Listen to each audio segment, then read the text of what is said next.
नमस्कार। तो आज तारीख है 10 फरवरी 2026 और आज हम कुछ बहुत ही जरूरी दस्तावेजों का विश्लेषण करने जा रहे हैं। बिल्कुल। ये दस्तावेज खास तौर पर प्रतियोगी परीक्षाओं के लिए बनाए गए हैं, मतलब UPSC, state PCS, SSC, banking, इन सब के लिए। तो हमारा मिशन है कि इन सभी विषयों को एक एक करके समझें, सिर्फ पढ़े नहीं बल्कि ये देखें कि इनके पीछे की कहानी क्या है। सही बात है। और आज की हमारी चर्चा को हम कुछ कह सकते हैं मुख्य हिस्सों में बांट कर देखेंगे, जैसे अंतर्राष्ट्रीय मामले हैं, फिर कुछ राष्ट्रीय पहल है, अर्थव्यवस्था और रक्षा प्रौद्योगिकी भी है। हाँ बिल्कुल। पर हम सिर्फ तथ्यों की बात नहीं करेंगे, है ना। हम ये भी समझेंगे कि ये प्रीलिम्स और मेंस के सिलेबस से सीधे तौर पर कैसे जुड़ते हैं। तो ये सिर्फ जानकारी नहीं होगी। बहुत बढ़िया। तो चलिए अंतर्राष्ट्रीय खबरों से शुरू करते हैं। हमारे स्रोतों के अनुसार जापान में एक बहुत बड़ा राजनीतिक घटनाक्रम हुआ है और खेल की दुनिया से भी एक अच्छी खबर आ रही है। जापान से शुरू करते हैं। वहाँ सिनाई तकाइची को फिर से प्रधानमंत्री चुना गया है। ओ, और सबसे खास बात तो ये कि वो पहली महिला प्रधानमंत्री है ना। हाँ बिल्कुल, यही सबसे बड़ी बात है। ये अपने आप में एक ऐतिहासिक क्षण है जापान के लिए। वो लिबरल डेमोक्रेटिक पार्टी से हैं। जापान की पहली महिला प्रधानमंत्री, ये सच में बहुत बड़ी बात है। मतलब जापान जैसे देश में जहाँ का समाज और वर्क कल्चर इतना पुरुष प्रधान माना जाता है, ये बदलाव कैसे संभव हुआ? देखिए, आपका सवाल बहुत अहम है। ये बदलाव एक दिन में तो नहीं आया। पिछले कुछ सालों में जापान में महिलाओं की भागीदारी बढ़ाने, उन्हें नेतृत्व की भूमिकाओं में लाने के लिए काफी सामाजिक और राजनीतिक स्तर पर बहस चल रही थी। तो सनाई तकाइची का इस पद पर पहुंचना उसी प्रक्रिया का एक नतीजा है और अंतर्राष्ट्रीय मंच पर यह जापान की एक प्रगतिशील छवि भी पेश करता है। बिल्कुल। और खेल की दुनिया से क्या खबर है? महिला क्रिकेट से शायद। हाँ, यहाँ भी महिलाओं ने ही परचम लहराया है। सैफ U19 महिला चैंपियनशिप में अच्छा, भारतीय टीम ने बहुत शानदार प्रदर्शन किया और फाइनल में बांग्लादेश को हराकर ये खिताब जीता है। बहुत बढ़िया। और ये चैंपियनशिप हुई कहाँ थी? लोकेशन से जुड़े सवाल भी अक्सर आ जाते हैं। इसका आयोजन नेपाल में हुआ था, पोखरा स्टेडियम में। ओके। यहाँ एक और तथ्य याद रखना जरूरी है, जो सिर्फ खेल से नहीं बल्कि अंतर्राष्ट्रीय संबंधों से भी जुड़ता है। सैफ यानी साउथ एशियन फुटबॉल फेडरेशन का मुख्यालय ढाका, बांग्लादेश में है और इसकी स्थापना 1997 में हुई थी। अच्छा, तो ये खबर सिर्फ एक खेल की जीत नहीं बल्कि दक्षिण एशिया में क्षेत्रीय सहयोग का भी एक उदाहरण है। बिल्कुल, जिसे हम GS2 में भारत और उसके पड़ोसी वाले टॉपिक से जोड़कर देख सकते हैं। ये हुई ना बात। चलिए अब देश की कुछ महत्वपूर्ण पहलों पर आते हैं। एक पहल शिक्षा के क्षेत्र में टेक्नोलॉजी के इस्तेमाल से जुड़ी है और दूसरी इंफ्रास्ट्रक्चर से। यहाँ कुछ बहुत दिलचस्प हो रहा है। बिल्कुल, पहली पहल हिमाचल प्रदेश से है, जिसका नाम है पढ़ाई विद AI। पढ़ाई विद AI? हाँ, पढ़ाई विद AI। इसे मुख्यमंत्री सुखविंदर सिंह सुक्खू ने लॉन्च किया है। इसका जो मुख्य उद्देश्य है वो प्रतियोगी परीक्षाओं की तैयारी कर रहे छात्रों को मुफ्त में उच्च गुणवत्ता वाली कोचिंग देना है। AI से मुफ्त कोचिंग का आइडिया तो बहुत अच्छा है, लेकिन एक सवाल मन में आता है, क्या इससे असली शिक्षकों की भूमिका कम नहीं हो जाएगी? एक AI कभी एक असली गुरु की जगह ले सकता है क्या? ये एक बहुत ही जायज चिंता है, लेकिन इस पहल का मकसद शिक्षकों को बदलना नहीं बल्कि उनकी मदद करना है। इसकी सबसे बड़ी खासियत है AI आधारित सामग्री और एनालिटिक्स। उसे थोड़ा समझाइए। देखिए, एक क्लास में 50 बच्चे होते हैं और एक शिक्षक के लिए हर बच्चे की कमजोरी पर ध्यान देना मुश्किल होता है ना। सही बात है। ये AI हर छात्र के सीखने की गति और कमजोरियों को समझेगा और उसे उसके हिसाब से स्टडी मटेरियल और टेस्ट देगा। ये उन बच्चों के लिए एक वरदान है जो दूर दराज के इलाकों में रहते हैं। अच्छा, तो ये शिक्षा में समानता लाने की एक कोशिश है। एग्जैक्टली। ये एक तरह से डिजिटल पब्लिक इंफ्रास्ट्रक्चर का बेहतरीन उदाहरण है और ये GS2 गवर्नेंस के टॉपिक से सीधे जुड़ता है। ये एक दिलचस्प नजरिया है। अब दूसरी बड़ी परियोजना पर आते हैं। उत्तराखंड में शारदा नदी कॉरिडोर, ये क्या है? ये उत्तराखंड के चंपावत जिले में एक बहुत बड़ी विकास परियोजना है। बजट लगभग 3,300 करोड़ का है। 3,300 करोड़? जी। इसका उद्देश्य सिर्फ विकास करना नहीं है बल्कि पर्यटन को एक नया आयाम देना है, जैसे राफ्टिंग और प्रसिद्ध पूर्णागिरी मेला। इन सबको बढ़ावा दिया जाएगा। ठीक है, पर्यटन को बढ़ावा मिलेगा, अर्थव्यवस्था को मजबूती मिलेगी, लेकिन क्या इस तरह के बड़े प्रोजेक्ट्स में, खासकर हिमालय जैसे संवेदनशील इलाके में, पर्यावरण को लेकर भी तो चिंताएं होती हैं? आपने बिल्कुल सही मुद्दा उठाया और किसी भी बड़े इंफ्रास्ट्रक्चर प्रोजेक्ट में पर्यावरण पर असर एक बड़ी चिंता होती ही है। लेकिन इस कॉरिडोर का एक और पहलू है जो इसे सामरिक दृष्टि से बहुत महत्वपूर्ण बनाता है। वो क्या है? परीक्षा के लिए 2 तथ्य यहाँ बहुत जरूरी हैं। पहला,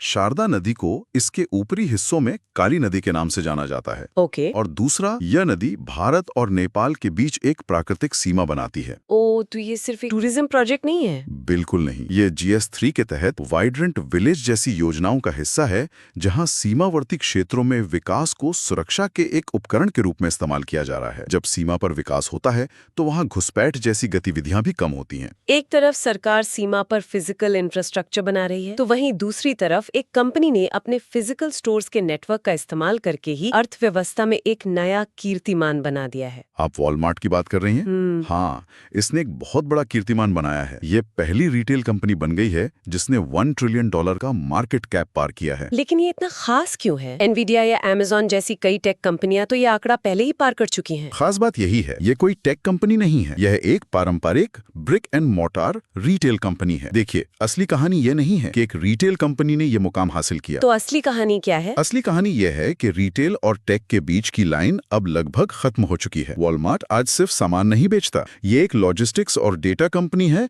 जो रिटेल का काम भी करती है। अच्छा, मतलब उनका मुकाबला अमेज़न से सिर्फ कीमतों पर नहीं बल्कि डेटा एनालिटिक्स और डिलीवरी की स्पीड पर है। एग्जैक्टली, ये बाकी पारंपरिक उद्योगों के लिए एक सबक है। बिल्कुल सही। और बैंकिंग सेक्टर में कोटक महिंद्रा बैंक ने क्या नया किया है? कोटक महिंद्रा बैंक पूरी तरह से डिजिटल FPI यानी फॉरेन पोर्टफोलियो इन्वेस्टमेंट लाइसेंस जारी करने वाला पहला बैंक बन गया है। ये सुनने में थोड़ा टेक्निकल लगता है, पूरी तरह से डिजिटल FPI लाइसेंस। इससे फर्क क्या पड़ेगा? बहुत बड़ा फर्क पड़ेगा। पहले विदेशी निवेशक पैसा लगा तो रहे थे, लेकिन प्रक्रिया बहुत लंबी और जटिल थी। मतलब महीनों तक दफ्तरों के चक्कर, बहुत सारी कागजी कार्रवाई। अब ये प्रक्रिया कुछ ही दिनों में पूरी तरह से ऑनलाइन हो जाएगी। ये सेबी के यूनिफाइड डिजिटल वर्कफ्लो पर आधारित है, जिसे इसी साल जनवरी 2026 में लागू किया गया था। तो क्या हम इसे विदेशी निवेशकों के लिए एक तरह का UPI मान सकते हैं? जहां पहले कई फॉर्म भरने पड़ते थे, वहीं अब एक ही डिजिटल प्लेटफॉर्म पर सारा काम हो जाता है। अरे, ये तो बहुत अच्छी तुलना है। बिल्कुल, ये प्रक्रिया को उतना ही आसान बना देगा। इससे भारत में निवेश करना बहुत आसान हो जाएगा, जिसे हम ईज ऑफ डूइंग बिजनेस में सुधार के तौर पर देख सकते हैं। ये वाकई में एक बड़ा कदम है। अच्छा, अर्थव्यवस्था को मजबूत करने के साथ साथ देश की सुरक्षा भी उतनी ही जरूरी है। हमारे स्रोतों के अनुसार अग्नि 3 मिसाइल और एक नई एंटी ड्रोन प्रणाली चर्चा में है। अग्नि 3 मिसाइल पर सॉफ्टवेयर परीक्षण किया गया है। ये एक इंटरमीडिएट रेंज बैलिस्टिक मिसाइल यानी IRBM है। इसकी रेंज कितनी है? इसकी मारक क्षमता 3000 से 3500 किलोमीटर है और इसका परीक्षण ओडिशा के चांदीपुर से किया गया। हमारे पास पहले से ही कई मिसाइलें हैं, तो अग्नि 3 का ये नया परीक्षण हमारी रक्षा रणनीति में कहाँ फिट होता है? ये कौन सी कमी को पूरा करता है? ये भारत की क्रेडिबल मिनिमम डिटरेंस यानी विश्वसनीय न्यूनतम प्रतिरोधक क्षमता को और मजबूत करता है। 3500 किलोमीटर की रेंज इसे हमारे पड़ोस में किसी भी लक्ष्य को भेदने की क्षमता देती है और ये 15 टन का पेलोड ले जा सकती है, जिसमें परमाणु हथियार भी शामिल हैं।